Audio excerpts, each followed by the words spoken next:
படிச்சு ஒரு பிரயோஜனமே இல்லாம இருக்கு. ஏன் தாத்தா இப்படி சொல்றீங்க? நமக்கு தான் எழுதுறதுக்கும் சுதந்திரம் இருக்கு, பேசுறதுக்கும் சுதந்திரம் இருக்கு. அப்புறம் ஏன் தாத்தா இப்படி சொல்றீங்க? அந்த காலத்துல பாரதியார் அவரோட எழுத்துக்கள் மூலமா, கவிதைகள் மூலமா, பாடல்கள் மூலமா நம்மளுக்கு சுதந்திரம் கிடைக்கணும்னு சொல்லி மக்கள்கிட்ட போய் விழிப்புணர்வு ஏற்படுத்தினாரு.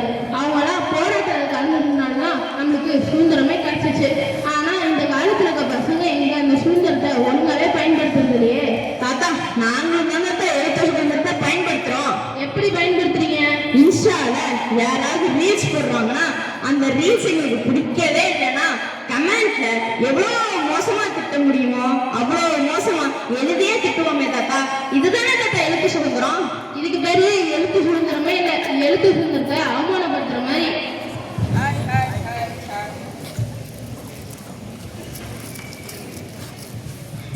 எங்க அங்க போறீங்க? தாத்தா அடிக்கிறவங்க என்ன தாத்தா குப்பை போறதுலாம் திட்டுறீங்க? இது நம்ம நாடு தாத்தா, எங்க வேணாலும் குப்பை போடலாம், என்ன வேணாலும் செய்யலாம். இதுதான் ஃப்ரீடம். இந்த ஃப்ரீடம் கூட எங்களுக்கு இல்லையா? இதுக்கு பேரு ஃப்ரீடம் இல்ல. ஃப்ரீடம்னா நம்ம இருக்க இடத்தையும், நம்ம வீட்லயும், நம்ம சுத்தி இருக்க பொது இடத்துங்களையும், படிக்கிற ஸ்கூலையும் சுத்தமா வச்சுக்கிறது பேர் தான் சுதந்திரம். இப்படி குப்பையை போட்டு அந்த இடத்த நாஸ்தி பண்றதுக்கு பேர் தான் சுதந்திரமே இல்லை. நாங்களாம் அந்த காலத்துல அவங்கள மாதிரி வாய்ப்பு வயசுல இருந்தப்ப சுதந்திரத்துக்காக போய் போராடணும். மக்கள்லாம் எங்க வியந்து பார்த்தாங்க. ஆனா இந்த காலத்துல இருக்க பசங்க எங்க பொறுப்போடு இருக்கீங்க?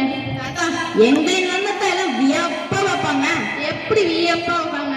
நாங்க சைலன்சரை கழட்டி போட்டு இன்ஜினை ஸ்டார்ட் பண்ணி நாங்க எல்லாம் ஏறி உட்காந்து வண்டியை நாங்க ரவுண்டு போயிட்டு இப்படி நின்னோம்னா எல்லாம் தான் தாத்தா எங்களை வியப்பா பார்ப்பாங்க. இதுக்கு பேரு வியப்பா பார்க்கறது இல்ல, மக்கள்லாம் அவங்கள மனசுல திட்டிக்கிட்டே பாக்குறாங்க. என்ன தாத்தா சுதந்திரம் சுதந்திரம்? எங்க சுதந்திரத்துக்காக போராடினவங்களோட ஒரு வரலாற்றை எடுத்து சொல்லுங்க பார்க்கலாம். அவ்வளவுதானே, சொல்லிட்டா போச்சு. அந்த காலத்துல ஜாக்சன் எதிர்த்து போறான ஒரு வீர தமிழனை பத்தி சொல்றேன், கேட்டுக்கோங்க. பிளாஷ்பேக்.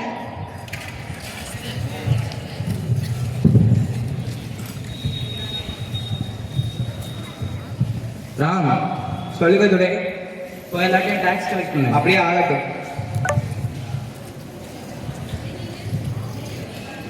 கட்டபொம்மன் என்ன சொல்லு. வரி கட்ட சொல்றாங்க. வரியா? அதெல்லாம் கேட்க முடியாது, சொல்லு. துரை அவர்களே, கட்டபொம்மன் வரி கட்ட முடியாது என்று சொன்னான். என்ன தைரியம் உனக்கு? அழைத்து வாருங்கள். கட்டபொம்மன் உங்களை துறை அழைத்து வர சொன்னான். அழைத்து வர சொன்னா? அதெல்லாம் வர முடியாதுன்னு சொல்லு. வேணா, துறைய பகிர்ச்சிக்காத. உனக்கு என்ன அங்க அவளை பார்க்க பயமா?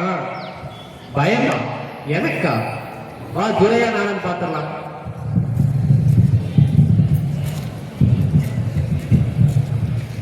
வந்தே மாதிரம், வந்தே மாதிரம், வந்தே மாதிரம். வந்தே மாதிரம் இந்த வார்த்தையை கேட்கும்போது மட்டும் எனக்கு என் உடம்புலாம் நடுங்குது. இந்த வார்த்தைக்கு பின்னாடி எனக்கு பவர் இருக்கு. உள்ள வரலாமா? பாருங்கள். நீ தான் அந்த ஜாக்சன் துரையா? எஸ். என்ன கட்டபொம்மன் வரி கொடுக்க முடியாது என்று சொன்னியாமா? ஆமா, என்னால வரி கட்ட முடியாது. ஏன், என்ன காரணம்? கிஸ்தி, திரை, வரி, வட்டி. வானம் பிழைகிறது, பூமி விளைகிறது. உனக்கே கொடுக்க வேண்டும் கிஸ்தி. என்னோடு வயலுக்கு வந்தாயா, நாற்று நட்டாயா, நீர் பாய்ச்சினாயா, எமது உணவுகளுக்கு கஞ்சிகளை சுமந்தாயா, அங்கு கொஞ்சம் விளையாட குல பெண்களுக்கு மஞ்சள் அரைத்து தந்தாயா, அல்லது நீ மாமனா மச்சானா? மானங்கட்டவரே, உனக்கே கொடுக்க வேண்டும் திரை. எமது உணவுகளுக்கு அடிமையாக கொடுப்பார்கள், உனக்கு வரி கட்டி உனக்கு அடிமையாக வாழணுமா? எமது உறவுகள் ஒன்று கூடி உன்னை கொன்று விடுவார்கள், ஜாக்கிரதை. என்ன தைரியம் எனக்கு? ராம், சொல்லுங்க துரை. என்னை எதிர்த்து பேசிய காரணத்திற்காகவும் வரி கட்டாத காரணத்திற்காகவும் கட்டபொம்மனை தூக்கிலிடுங்க. அப்படியே ஆகட்டும். கட்டபொம்மன் வாருங்கள்.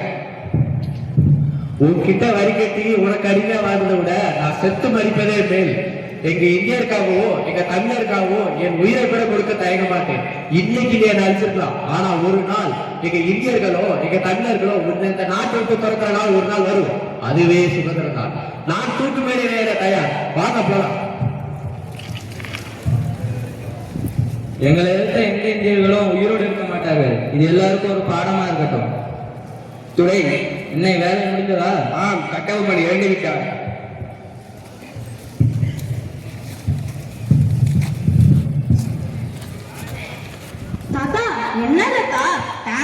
பேசாததுக்கு எதிர்த்து பேசுறதுக்குலாம் தூக்கில போடுறாங்க.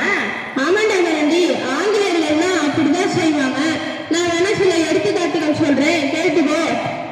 கப்பலோட்டிய தமிழன் நாகூர் சிதம்பரனார், திருப்பூர் குமரன், பாரதியார், பாரதிதாசன் இவங்களாமும் ஆங்கிலேயரை எதிர்த்து பேசினால ஆங்கிலேயர்கள்லாம் பயந்து போய் வாய்ப்பூட்டு சட்டம்னு சொல்லி ஒன்று கொண்டு வந்தாங்க.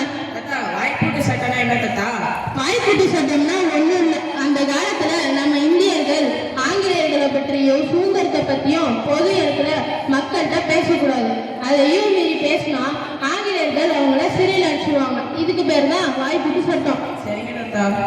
தாத்தா அப்ப இவ்வளோ கஷ்டப்பட்டு தான் இந்த சுதந்திரத்தை வாங்கி கொடுத்துருக்கோங்க தாத்தா. ஆனா இப்போ வரைக்குமே நாங்க அதை தப்பாவே யூஸ் பண்ணிட்டு இருக்கோங்க தாத்தா. மன்னிச்சிருங்க தாத்தா, இதுக்கப்புறம் நீங்க சொல்றபடியே நாங்க இருக்கோம் தாத்தா. ரொம்ப நல்லது. இனிமேலாவது சுதந்திரத்தை ஒழுங்கா பயன்படுத்துங்க. வந்தே மாதரம்.